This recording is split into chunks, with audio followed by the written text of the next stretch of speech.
வணக்கம் நண்பர்களே. இப்போ இந்த கார்த்திகை தீபத்துக்கு பார்த்தீங்கன்னா தொடர்ந்து 2 நாளாக மழை பெஞ்சுது. இந்த மழை வெள்ளத்தால் பார்த்தீங்கன்னா நம்ம வயலில் பார்த்தா தெரியும். போன வீடியோவில் பார்த்துருவோம், பயிர் கொஞ்சம் அழிவு இருந்துச்சு, அந்தளவுக்கு மோசமாக இருந்துச்சு தண்ணி போய். அதுலேருந்து கொஞ்சம் காப்பாற்றி ஏதோ கொஞ்சம் உருவாக்கி கொண்டு வந்தோம். பார்த்தா அடுத்து இந்த மழைக்கு இவ்வளோ வெள்ளம் வந்துட்டுருக்கு. ஒரு 1/2 அடி பயிர் வளர்ந்து இருந்துச்சு.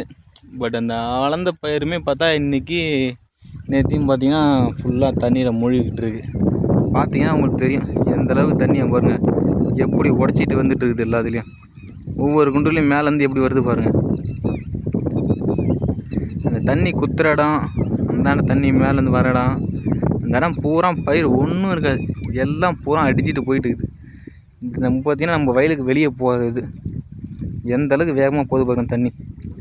இங்கே இப்படி போகுதுன்னா அடுத்த மடையில் பாருங்கள், ஆளை இழுத்துட்டு போகிற அளவுக்கு தண்ணி போயிட்டுருக்கு. இந்த மாதிரி அடிச்சுட்டு ஓடனா என்ன பண்ண முடியும் சொல்லுங்கள்.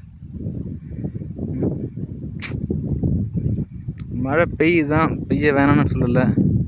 ஆனால் இந்த அளவுக்கு மோசமான சூழ்நிலையை உருவாக்குனா என்ன பண்ண முடியும் நாங்கள் விவசாயிங்க?